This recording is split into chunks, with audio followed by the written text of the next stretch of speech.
we were aware that we were being watched at all remember I times. was washing dishes, I was working in factories. Communists don't have We friends. thought that this would be like a green revolution. The educational system was completely controlled by the government. Operación Pedro Pan. My name is Carmen Valdivia.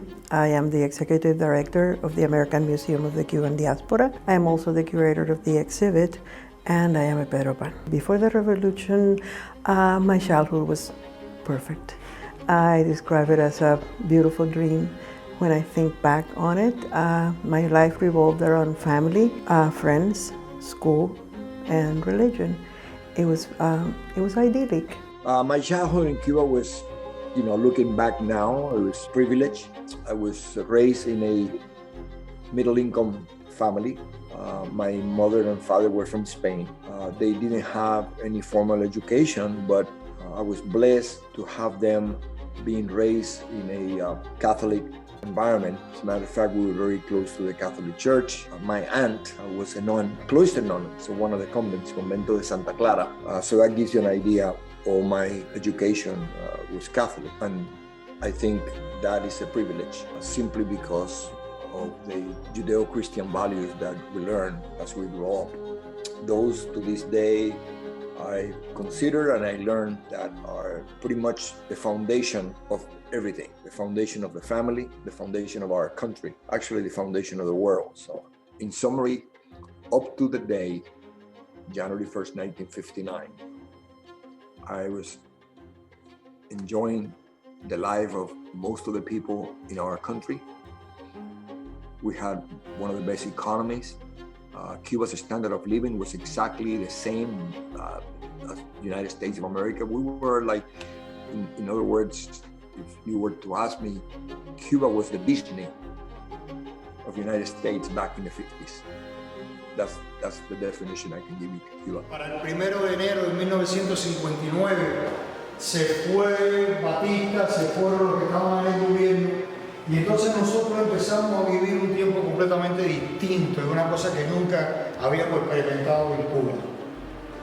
Porque diciendo no era perfecto, pero hay una cosa, estos eran muchachos que se les entrenaba, se les daba una ametralladora, se les daba un rifle, y tenían que ponerse el pañuelito rojo con un uniforme, ir marchando. Algunos son más o menos jovencitos, pero hay otros más jóvenes todavía.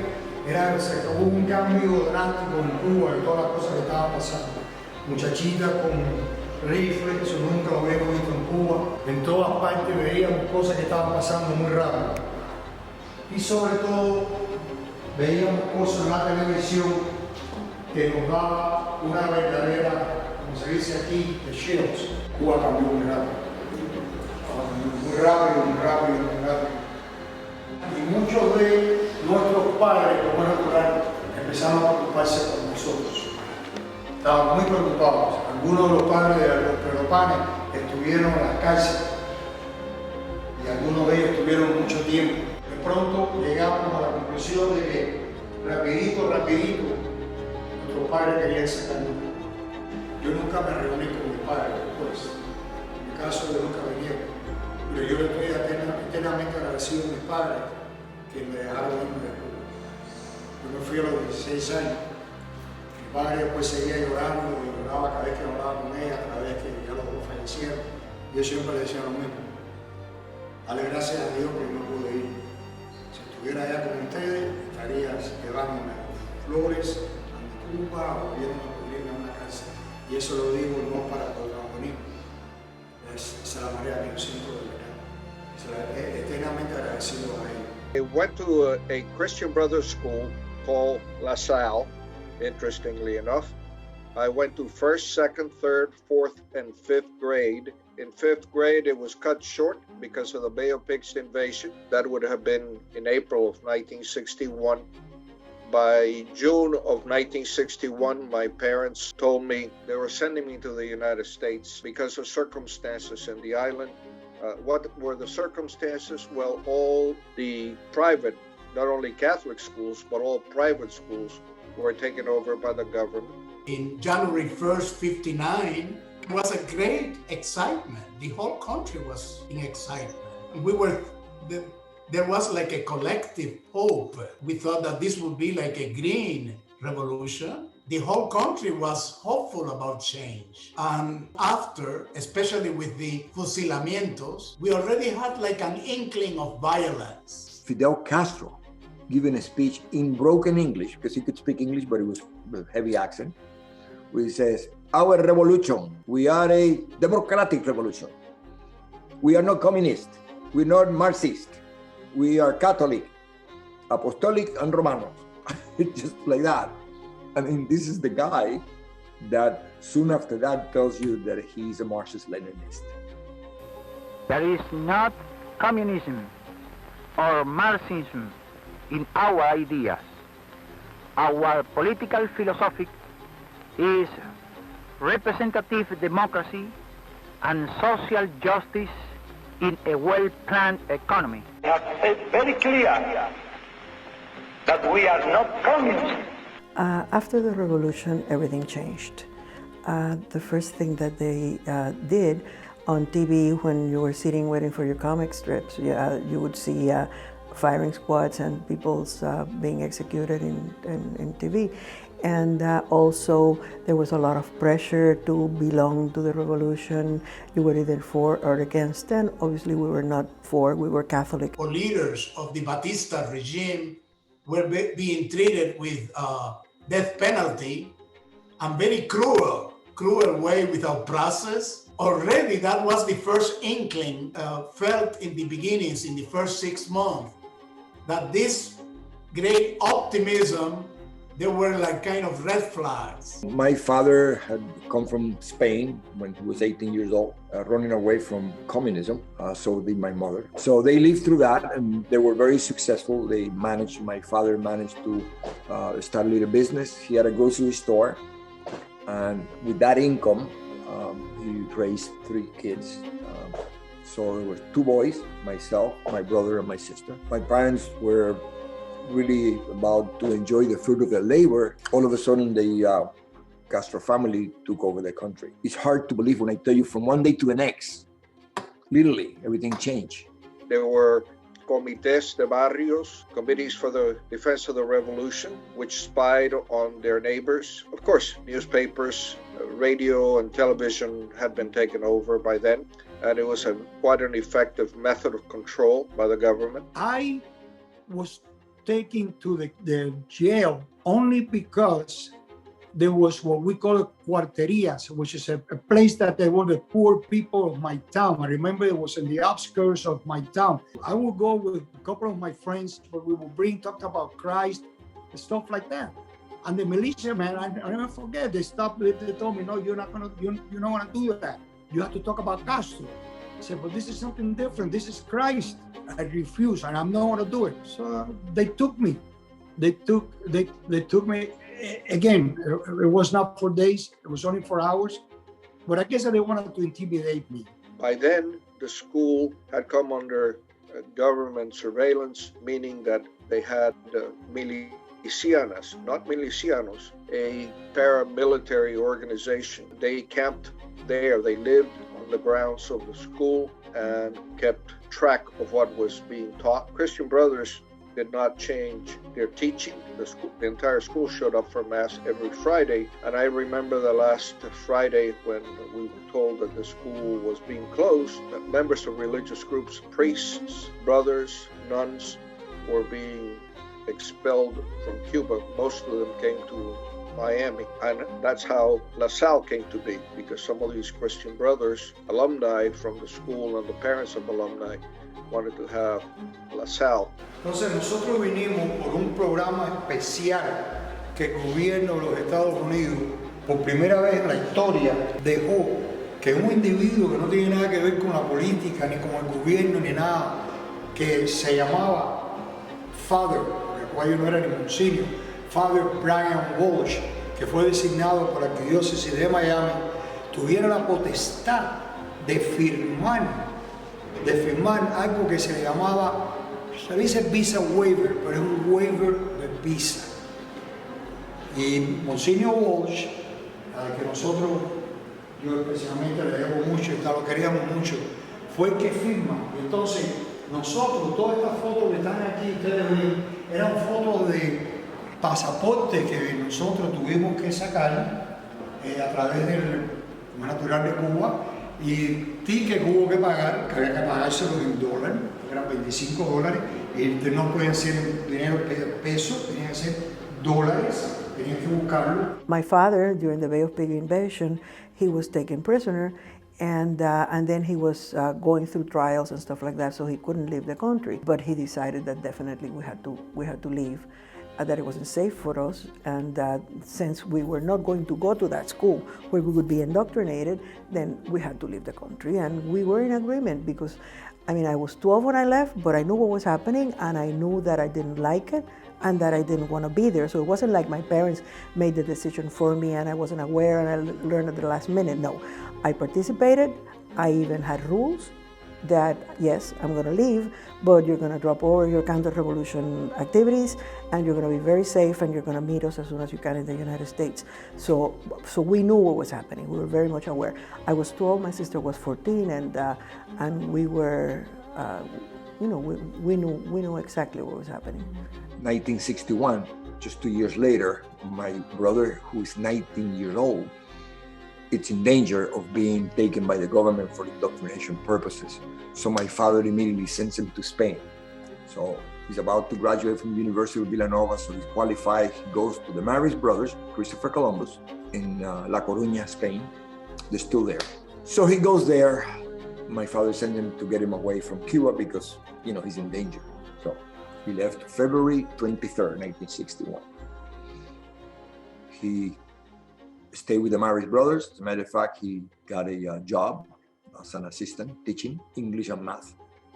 Pretty intelligent young man. I was 7 years younger. That was in February. So in May of 61, all of the private Catholic schools, all the private schools were taken by the government. Normally the school used to finish in June. They closed it in May. So all kids graduated and finished school in May. I was just 12 years old at the time. Turned 13 in June, and in July, I'm in my way to Spain to join my brother. And the mentality of my parents was, this is not going to last long, okay? So in the meantime, the boys are out of danger. My sister stays with home because we had double standards, because the girls were not in danger, and mom and dad wouldn't let a girl go by herself someplace that they don't know. And I was going to go and join my brother in Spain through Miami. And again, this is the thing that happened to many families. Things that you will never forget. My parents, as well as parents of others, especially boys that were going into their 11th year, 12, 13, were concerned that they were going to be sent to Soviet bloc countries for an education, and that they would lose them because they would be away and the government had full control of the family, including the children. And of course, if you reach military age, you could not leave for that period that you were military age, because you had to stay until that period ended in the event that they needed your service. The day that I left Cuba, on my way to Spain to join my brother died in Spain at an accident. I need not go into details. Imagine a mom who loses the two boys in one day, one never to be seen again. So when I talk and I tell the story to people, this is not to appeal to anybody's emotion. It's just to let them know this is what is happening in our backyard today. Because the same promises that I heard growing up, which I will never forget, la reforma agraria, how you're going to own the land that you work, la colegios, how you're going to get free tuition, healthcare, how you're going to get all this free because this is your right. Everybody's entitled to that. All the same promises that you hear today, exactly the same.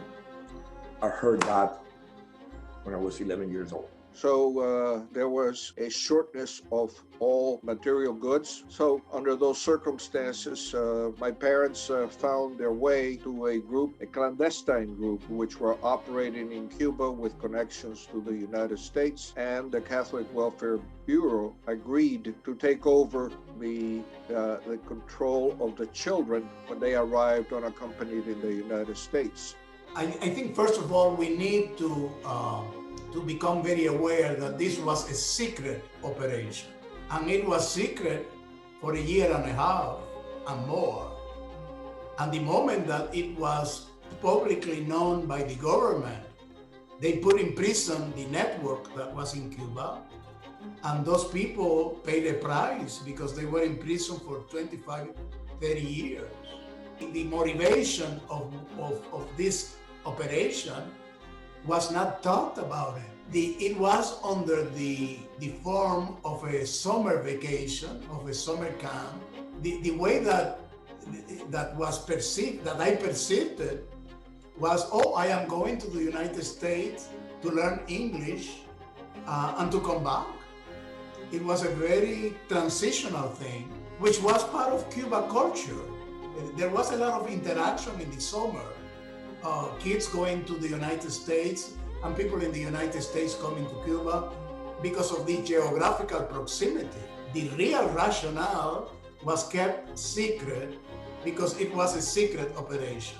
Immediately they put me in that Peter Pan program, where 14,000 kids came from Cuba without parents. So imagine the blessings, to come to a country, all of a sudden, didn't know anybody, didn't know the language. Didn't know my brother had died. They kept lying to me. They kept saying, I kept asking, when am I leaving? When am I leaving? And they kept saying, well, they started by telling me that my brother had gotten sick.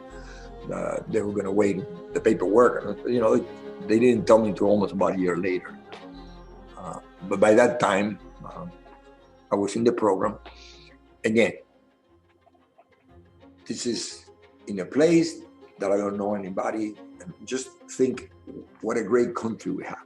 All of a sudden, I go to La Salle.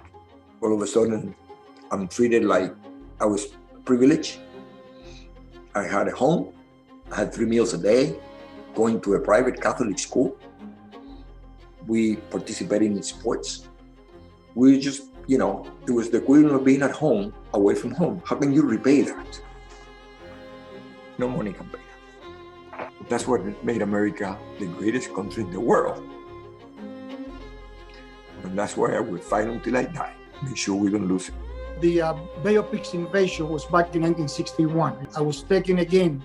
I didn't do anything. They just came to pick me up. I was in my home. That's what they did. They took everybody. As a matter of fact, in my town, there was a big baseball field. And that's what I was taking. So my parents realized that I wasn't going to be part of them, even though I never did, trust me, I never did anything against the government. But the fact that you didn't jump into the wagon with them and wear the uniform, that I refused to do it, that was my only and biggest sin. Anyway, so my paternal grandmother died in another town, Matanzas. So we went to the funeral. I never forget this. And there we met my parents' cousins that recently their only child had left Cuba through Operation Pedro Pan. In all the schools in Cuba, the educational system was completely controlled by the government. So if my life had been centered around the school, I told my parents, I want to leave. I don't want to be here. Already I knew of some of my classmates who had left, because you end up going on Monday, like today, to the classroom, and some empty chairs were there. And you began to ask, what's going on? Well, so-and-so left. But it was very secretive. Nobody knew about it. So therefore, it was at that time that we began to work on, my sister and myself, getting visas, passports, and things to see whether that I could leave. So that's when I became what we call now Pedro Pan. In those days, we never used the expression. The title, the name, Pedro Pan, was a secretive name. that was used as a code word. So that's my mother, and I started talking to them, and they are the ones who actually, as a matter of fact, I was very grateful to them, because after that, back then you used to pay $25 that we didn't have it at the time anyway. And I was able to, after that, when I came to Miami, I gave it back to them. But they are the ones who helped my parents do the paperwork, and that's how I was actually relieved. But it was really something that I was going to leave Cuba March 10, 1962. I went to the airport with my parents. I went to the famous Pecera. I missed the first flight, then the second flight, and the reason why they didn't let me leave Cuba, because something was missing. I think the worst day in my life was saying goodbye to my father. My grandmother, his mother, lived in Havana, and she was very close to me, and I was very close to her and, well, my sister. We were in her house, but my father was from a family of 11 brothers and sisters, and some of them were communists. So my father had decided that he wouldn't set foot under the roof where his sisters were communists. And so I had to say goodbye to my family inside the house. And so I said goodbye to all of them, and then I went downstairs with my mother, and my father was on the sidewalk waiting with a taxi. And so we had to, by that time only one parent would be allowed in the airport, and he had decided that he couldn't take my mother's place, that it was her place to go. And so we had to say goodbye to him in the street. And that was not, I mean, I'll never forget it. My father's a very, very strong, very serious, but at that point, you could see every muscle in his face. You could see the contractions in his face of the pain. It was visual, the pain that he had in his face. And we said goodbye, and we got in the car. And as I got in the taxi, looking back and seeing my father's broken figure next to a street light, as the distance got bigger, he kept getting smaller. And I don't know how I didn't get out of the car and embrace him again, because that was the hardest thing I've ever done in my life. So then we got to the airport, and in the airport they had a place called La Pecera, which was a glass enclosure where the people leaving the country had to go inside, and the people saying goodbye were outside. But of course we were children. So we were inside the Pecera, and my mother was outside the Pecera. And we got there at 6 o'clock, around 6 o'clock in the morning. And we arrived in Miami like at 8 o'clock at night. So for a 45-minute flight, you spend the whole day at the airport trying to be invisible. We would look at our shoes, because if you cry, they tell, oh, you really don't want to leave, so go to your mother and you're not going out. And if you call attention to yourself, they would body searches and things like that. So you tried to be transparent, invisible, nobody would see you. And so we stayed there the whole day being invisible, and then when it came time to leave, you would go to the glass and you would put your hand on the glass and your mother would put it on the other side, and that's how you said goodbye. And so I went with my maletica, luggage. You could only take 2 outfits in the bag and 1 wearing. It was 3 outfits. And when I gave them my suitcase for them to check, the miliciana, she says, oh, this really doesn't belong to you, it belongs to Cuba, and she took it away from me. So my sister grabbed my hand, like, don't you dare say anything, just let's go. And so we got on the plane. And when we got on the plane, my sister had the window, and she told me, look. And then in the balcony in the airport, the only thing that you could see was my mother waving a white handkerchief. It was very sad to see that. And but then we kept going, and when we were over international waters, everybody started singing the national anthem and clapping, and it was very happy at that point. I live in La Pecera because I left in the very last ferry that left, it's a ship, cargo ship, the very last one that left Havana and arrived in West Palm Beach. It took 24 hours, so I did not come by airplane, I came by ship. And in that ship, it was a cargo ship, came the last 9 nuns from the convent where my aunt had been a nun. She had died by that time. So they confiscated that convent, just like all the churches and all the schools, they were confiscated. La Pecera was a place that they put all people leaving Cuba right before they went to their plane. And of course, you were separated from the rest of the population. There, they search your bags, they search you. I was unfortunate, I was not searched. Slightly over 14,000 children came to the United States as unaccompanied children, just like me. In the plane with me, but unbeknownst to me, there were two brothers that also traveled, and a gentleman by the name of George. He was a Cuban gentleman, but he was raised in a military school in Georgia, so he spoke perfect English. And I had been told to look out for George. That's what my father said. And in fact, I was taken out from the line with the rest of the passengers, as well as those two brothers that came in that plane. And we were driven to a made-up camp called, interestingly, Kendall. But I do remember getting in the plane and crying all the way through the Florida Straits because of the uncertainty. When would I see my parents again? Would I ever see them again? So all in all, I am very grateful to the United States and very grateful to my parents. There was a culture of fear, real fear, because the government was very repressive, was and is very repressive. And so a government in which there are no juridical check and balance, the state owns all the departments. If the person in power there say you are not going, you are not going. You don't have any recourse, any legal recourse. So there was a lot of fear. You had fear that you could be turned down for any particular reason. They check you thoroughly, at times even making you naked, take the whole clothes so that you would not be hiding anything. So there was a great fear of the travelers because the uncertainty whether you could pass through safely. And so you have fear, and then you have the pain of seeing your family, like you say, the pecera, because you were in that fishbowl, but you could see them, and you could see them crying, and you could see them distressed because you were leaving, the emotional component.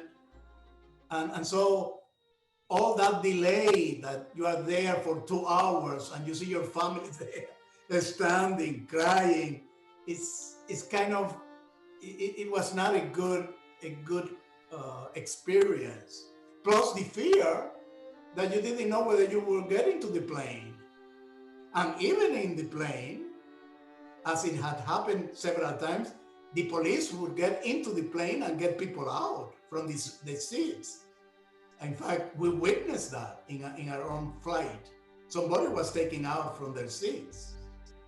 So when you arrived in Miami, it was the opposite feeling altogether. There was like a huge release, saying, we are safe. The day was even horrible because the day before, when they sent us the information about leaving in writing, they separated my sister from me. Now, we did have people waiting for us here, but my sister left the 26th and I left the 27th. And so my mother had to go twice. My father would not come, but my mother had to go twice to the airport to experience this thing instead of once. And so I remember it was a very anguished moment for my family. And it was, I do remember it very well. And so you went into another space. Once you cross the you might say the custom area, you couldn't go back and see or talk to anybody. And then you were registered, and whatever you carried, depending on the time you left, was either reduced or changed or not allowed to go. So it was not a very happy situation. And then we kept going to Miami. We got to the airport. We had a lot of relatives that went there to say hello to us, but father had said that we were not going to family. Everybody was used to having maids in Cuba, and so we were going to school with girls. So I kept going to the camp. First, because in the trip there were a girl with her brother, they were twins, and my sister and I. So we took the boy to Camp Matecumbe first. And it was scary because whenever you read children's stories, which my mother used to read to us every night, bad things happen in the forest. You know, that's always where the witch comes and where everything is bad. So we went to a place very much like a forest, except with pines. And I was scared, and so the poor boy was taken out and he was taken to Matecumbe. And then George came and said, you know, this is not for you, you guys are going to another place. So we kept on going until we got to Florida City. And the camp is named Florida City, but it's in the city, Florida City, south of Homestead. And so it was a very happy welcoming that we got there. There's a chain link fence around it that's open during the day but closed at night for our protection. And the children were all crawling in the fence, you know, they were all saying hello back to the band that comes every day, so they were waiting. It was, and then they took us to everybody had already had dinner, so the dining room was closed, and so they took us to the convent, and the nuns gave us a carton of chocolate milk and a ham and cheese sandwich. And I thought this was the greatest country on earth, because in Cuba they made me drink café con leche, which I hated, and it was warm café con leche, and I had this cold milk in a carton, and I thought it was fantastic. I didn't have to eat my mother's gourmet meals, which I don't want this, I want dessert instead of meat. So everything was bland, and I loved it. I loved it. Some kids hated it, but you know, there's a difference between personalities, and my personality fit the American way of life of eating a sandwich and a cold glass of milk. I landed in the Peter Pan group where they treated me like a son, and again, you know, it's just like my home. Monsignor Walsh, we had a motel on Biscayne Boulevard and 21st Street, and every 12 kids we had a house parent used to take care of us, just like mom and dad. We used to be disciplined. We had to be in bed at a certain time. We had to make good grades. We had to do the bed. We had to be at breakfast in the morning before we went to school at a certain time. We would get punished. And let me tell you, again, he was the equivalent of my dad to so many of us. So then in Florida City, we were placed in homes. There was a couple, a married couple, that had recently come from Cuba, and each house had a set of house parents. And when the camp was really full, it was up to 20 kids, but when I went there, it was no more than 15. But the girls, they stayed up to greet us, and since I didn't have anything other than what I was wearing, they started looking among their things, and one gave me a pajama, the other one gave me a pair of slippers to wear at night, you know, around the house, so I could remove my shoes that I had all day on. And it was very happy, and they told us, you know, we are your sisters in exile, hermanitas del exilio, and to this day they are. They are. It's we became a big family that day, and it's very special. And I remember feeling very safe, because in Cuba people hated us, and I had people insult me, and in here we were all the same, in the same boat. We were together and we loved each other, and that's how we feel about our Pedro Pan family. And we were driven to a made-up camp called interestingly, Kendall, which was way in the woods on 127th Avenue. And now if you go there, there's a huge park. Of course, Miami-Dade South is just across Kendall Drive. So the girls were on one side of the road and the boys were on the other side of the road, but the boys way outnumbered the girls, which may have been great for the girls, but not that good for the boys. In any event, everybody was really worried about reuniting with your family, so that was one of the last things in their minds.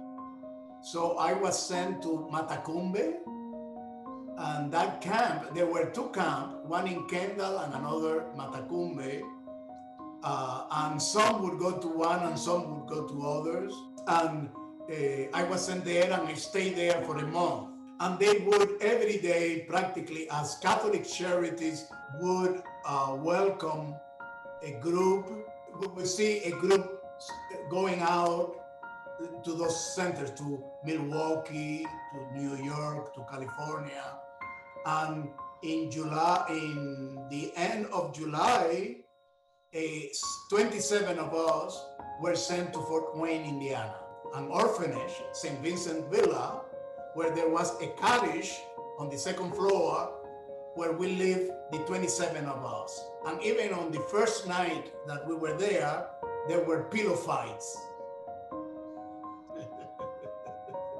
27 teenagers sleeping on the same room. You could imagine.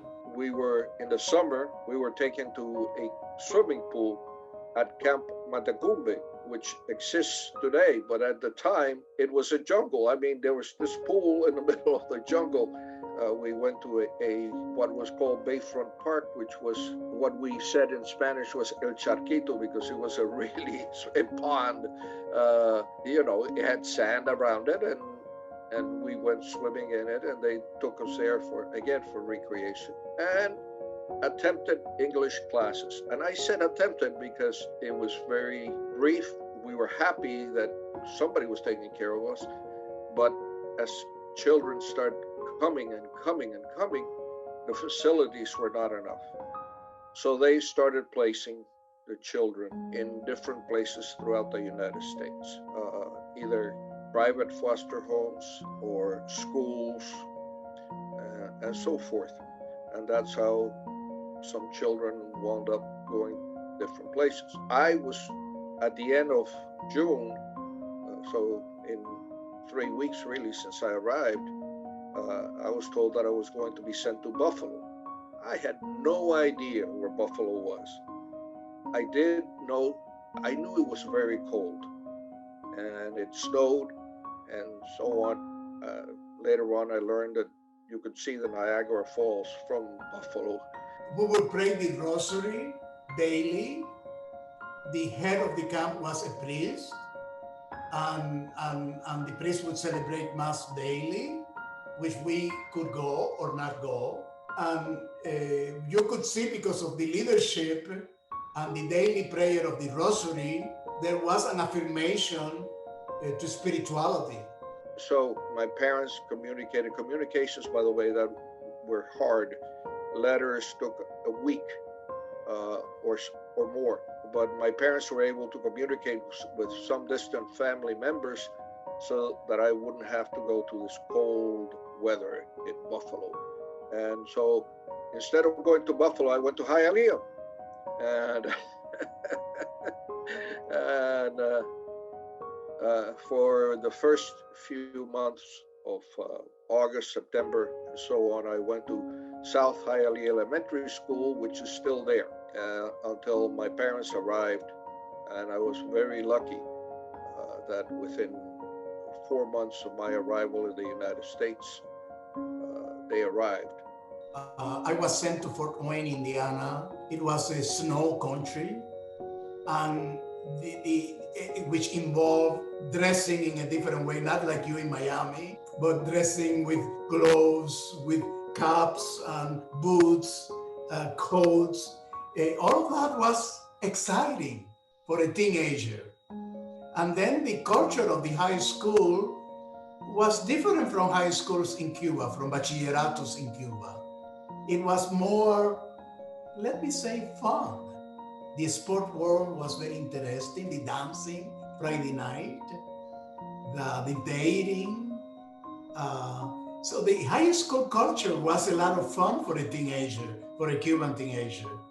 And I must say that I enjoyed my high school years a lot. And we were the only Hispanics in a predominantly American high school, Midwest, Fort Wayne, Indiana. And so we were almost a sensation, you know. We were like a group, a fun group, kind of nice looking. We were like an attractive group in Central Catholic High School. The problem was the uncertainty, because you did not know when your parents were going to be allowed to come, nor did they. So it was a wonderful day that I heard that my parents were going to arrive, and met them at the airport. I have a little sister, who is 9 years younger than me. So she wasn't 2 yet. And one of the concerns that I had is that my sister would forget about me because she was little, and we had and still have a great relationship, and I thought that she might forget me. That was not the case. When she saw me at the airport, and you don't have all the barriers that you have at the airport now. As a matter of fact, you could see planes taking off and landing from the airport itself. So I went inside the airport itself, and I saw my parents, and then this little tiny thing, who was my sister at the time, come running towards me. Shortly after my parents arrived, we moved to Florida City. The year I was in Matecumbe, but then when I went to St. Raphael's Hall, which is my junior year in La Salle, I started going to La Salle High School. I was 2 years actually, my junior and my senior year. I graduated in 1965, but prior to graduation time, day, I had turned 19 and I had to leave the program because it was only up to being 19 years old. But Monsignor Brown was my like a spiritual father to me and many others. He told me, don't worry about, we're gonna pay your tuition and you'll be able, and I was able to graduate from La Salle because I was on my own. I was working part-time even when I was going to school. I remember I was washing dishes, I was working in factories. I have very good time and memories from La Salle, but the only thing that I regret that I was not able to participate in the whole life that I wanted to participate in the school. And the reason why I say that, because my sport was, I participated in something intramurals, and then I also was part of the team, track team. You can see it on my yearbook, the 1964, my year senior. But honestly, I didn't last too long. And the reason why, because I used to live on St. Raphael when I was junior, and that was in Biscayne and 21st. Many times I would stay after school for the practices and all that.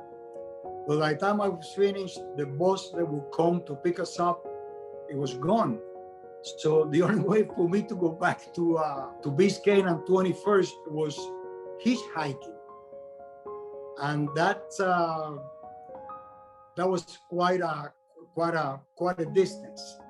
And not only that, most of the time, by the time I would arrive at the place, mealtime was already over. Thank God, and luckily for me, there was a great lady that she used to work in the dining room. As a matter of fact, she was very famous also for that, but also the fact that that was Willie Chirino's mother. And I have mentioned that to Willie and Fefita, the other sister, and I was very grateful to her because that lady will actually try to keep something from the dining room so I'd be able to eat. In South Florida, we had brothers. We were sent to a camp here in Miami, Camp Matecumbe, and there actually there was a setup of brothers, Christian brothers, Maris brothers, school teachers who had been in Cuba and other parts, and we were able to continue school. But then each one of us was redistributed to various parts of the country. I had the blessing of staying in Miami because there was an opening at Monsignor Brian Walsh's house on Biscayne. And then I went that year to Miami Edison for a while until I entered the seminary in 1962. We stayed in the camp and we stayed there for 3.5 years. And then my parents, in 65, they left through Mexico. And they had to be in Mexico for a few months waiting for their residency papers to be approved. And so I had to leave the camp for about 3 months and went to an aunt's house for the summer. I finished school in Florida City. I was going to Homestead Junior High. So I finished school, and then I went to my aunt's house for the summer, and then my parents arrived just when school started again. I mean, they were as poor as most people in Miami. Everybody was just struggling to get by. And so, but no, we stayed there with them for 3 years, and then my parents came, and we started poverty again. That was bad. That was bad. I mean, there was no money. There was we had an efficiency apartment for the 4 of us, but we were happy. We were together, and it made up for any type of financial problems that we had.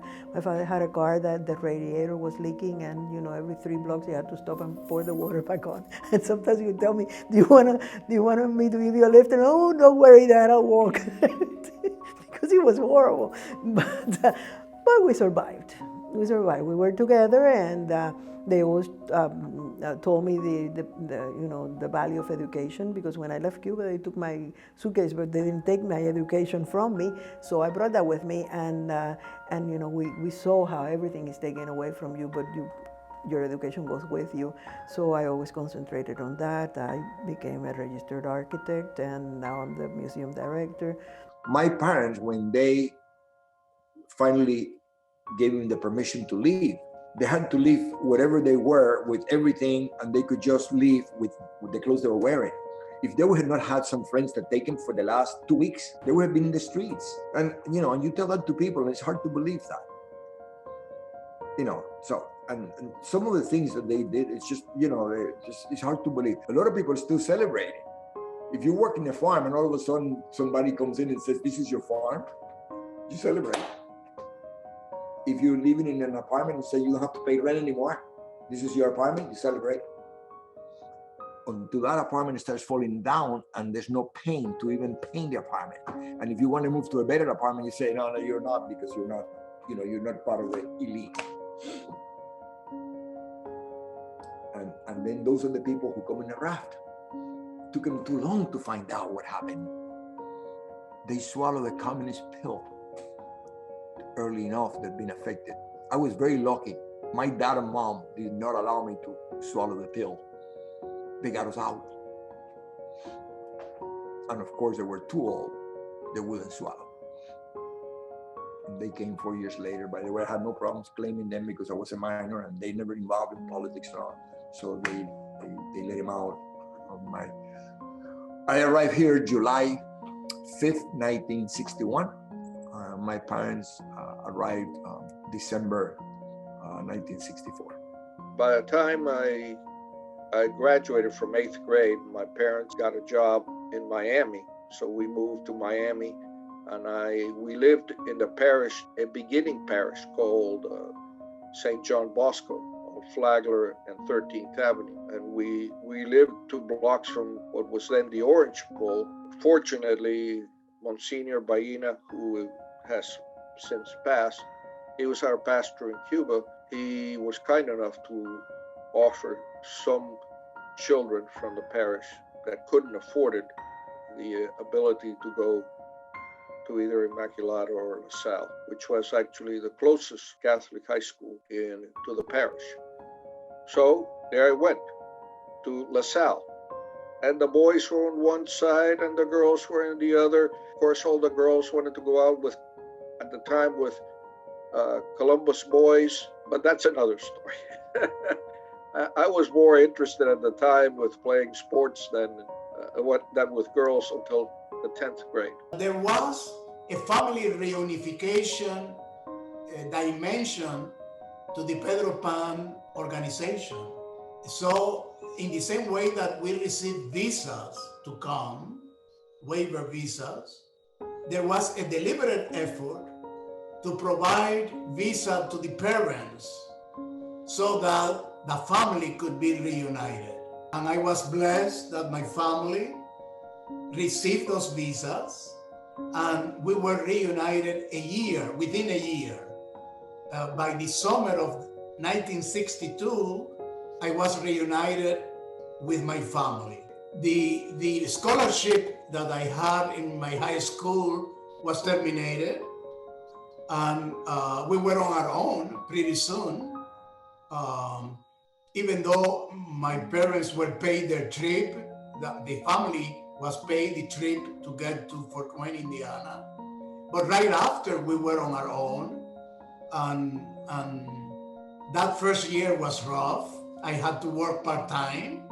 The whole family had to be a working family like the rest of the Cubans. You know, when we arrived, this first Cuban generation is amazing what they did, simply to establish themselves anew. And yes, that first year was rough, but it didn't take long in this country of opportunity. My father was sick. I wanted to take care of the medicines that I was sending to my dad. My parents never came from Cuba. I never reunited. And it was very difficult, but I was very grateful. I'm always very grateful to the Catholic Welfare Bureau, to the Catholic Church, to Monsignor Walsh, to La Salle, because I was able to graduate. I graduated with honors. I needed to work. And I was able to work, and I never forget, there was a place in like an office in downtown Miami that they will help you find a place to work. And I went. I remember that they said, well, it's something, you live in Miami Beach, right? I said, yeah, it was great. I have no means of, I have no car or anything like that. So he said, there's a place that they're looking for a locksmith. And I said, a locksmith? What is that? I didn't even know what a locksmith was. But anyway, to make the story short, they accepted me. I was there with them for a couple of years. Then I went to the Army, because back then there was a draft. I was drafted. I went to the U.S. Army. I'm very proud to serve as a military policeman. I graduated, and then I became a sergeant. It was a while that I thought about pursuing my military career. But by that time, I was also, God had blessed me. I met my wife. She asked me not to do it because there was very rough times back then. Instead of becoming a policeman, actually, that's why I went to work, and went back to this place that I had previously worked. So they accepted me. They said, yeah, you're always welcome back.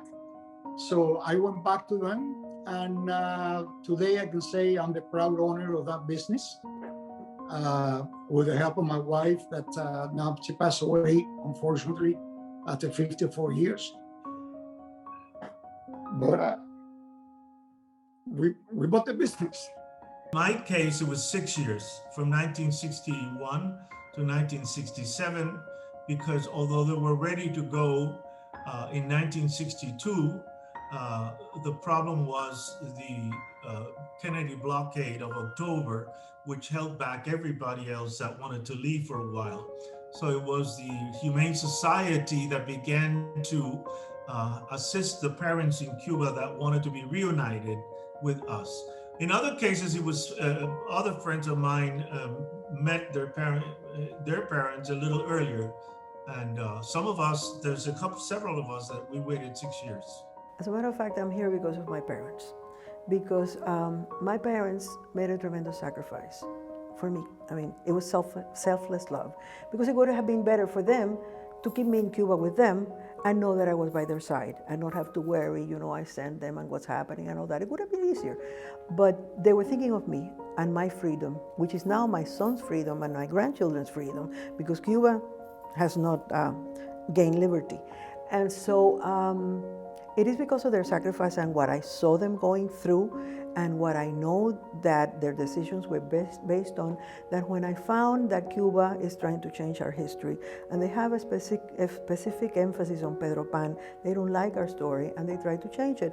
And it is because of that, because my parents deserve to have their history known and to be vindicated for the things that they did were so absolutely fantastic, the way that they loved me and the way that they put my safety before their comfort, that I have to do this. I have to set the record straight, and people have to know what happened, and that they did not send me because they heard a rumor and jumped to conclusions. No, they didn't hear a rumor.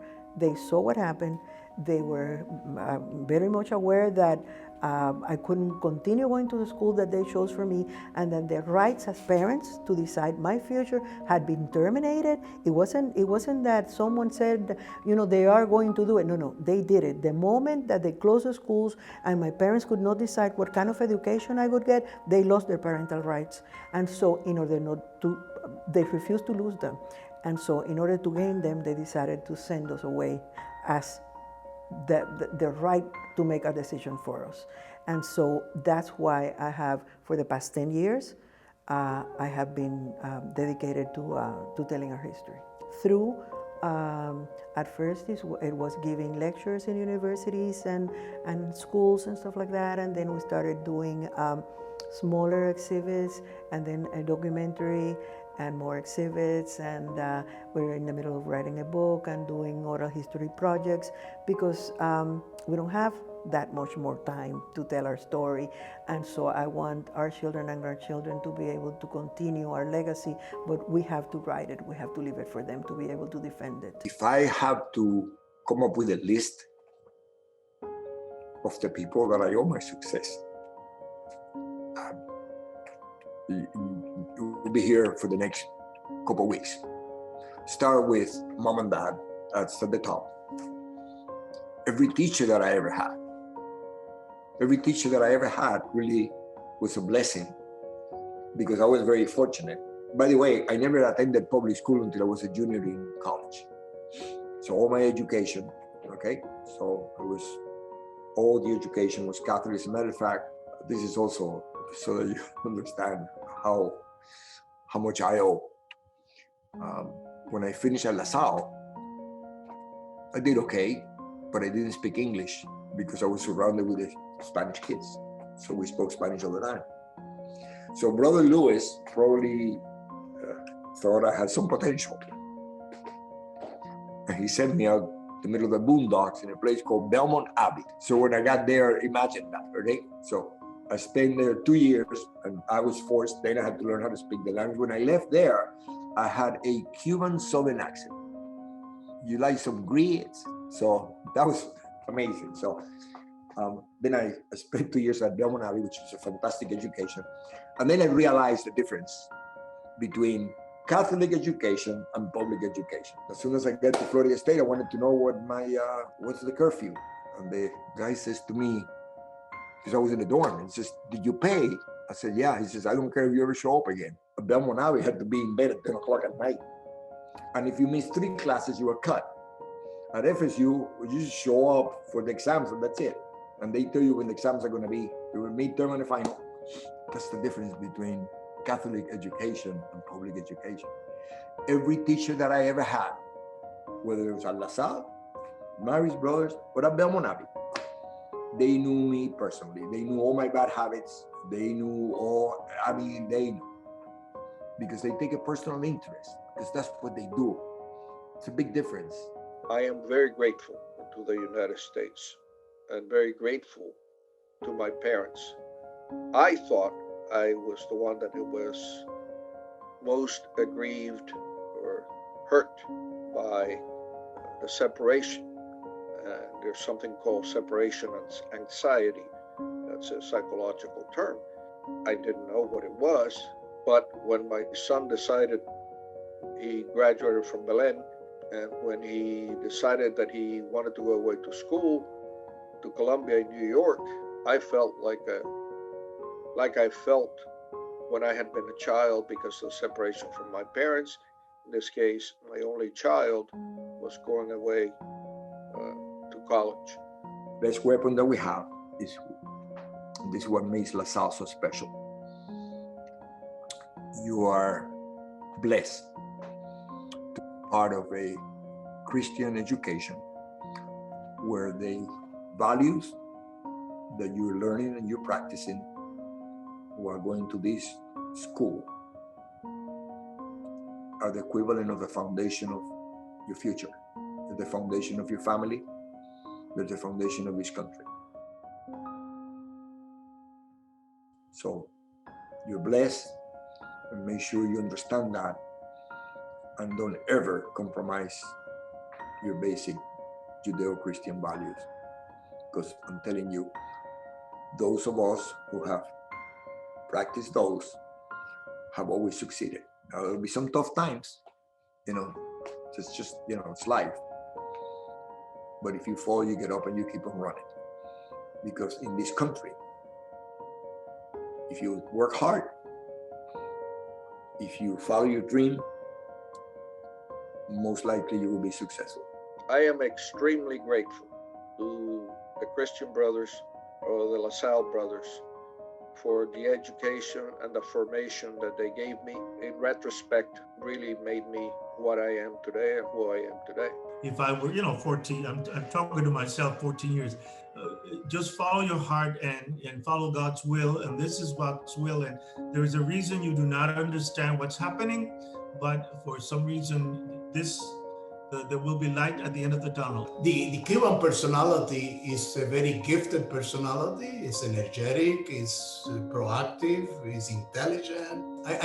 My impression is that wherever the Cubans then and now come and are given an opportunity, they will do well. Just take a look at the number of the mayor of Miami, the people engaged in the legislature, in the professionals in the United States. Oh, absolutely. In fact, I believe that just look at Congress. Just look at the number of the Cuban Americans who have been elected to Congress.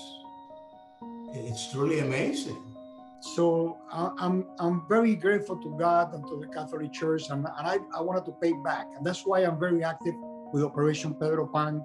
I'm very active in all the things in my in my church, in my parish, with the RCIA program. My wife and I, we worked for many years on that. Now I almost are still involved. Whatever is this, in my parish, I'm very active. St. Dominic Catholic Church.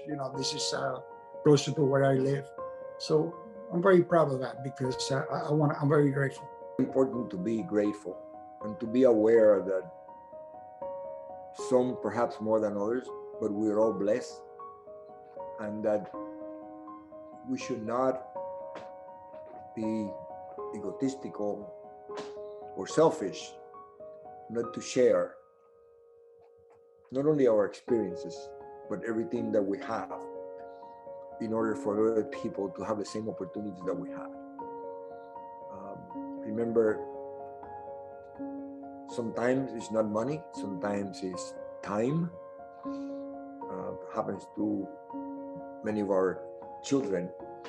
Parents think that because they provide them with all the things that they need, they'll be okay. And they don't realize that perhaps time is much more valuable than money. So I think that it's extremely, and this is wonderful of our school system, our Catholic education, because they teach us how to be grateful, how to say thanks, how to pray, how to ask God for help, because we cannot do it by ourselves. And then make sure that if we are blessed to have things that other people don't have, make sure that we share that.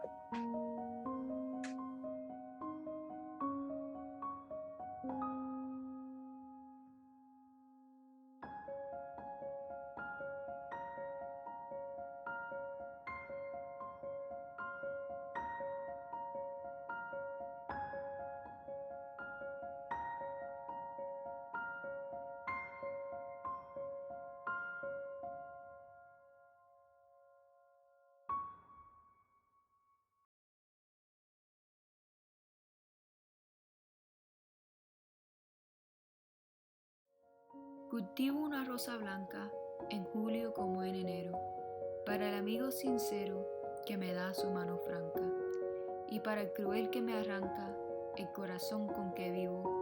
Cardo ni oruga cultivo, cultivo la rosa blanca.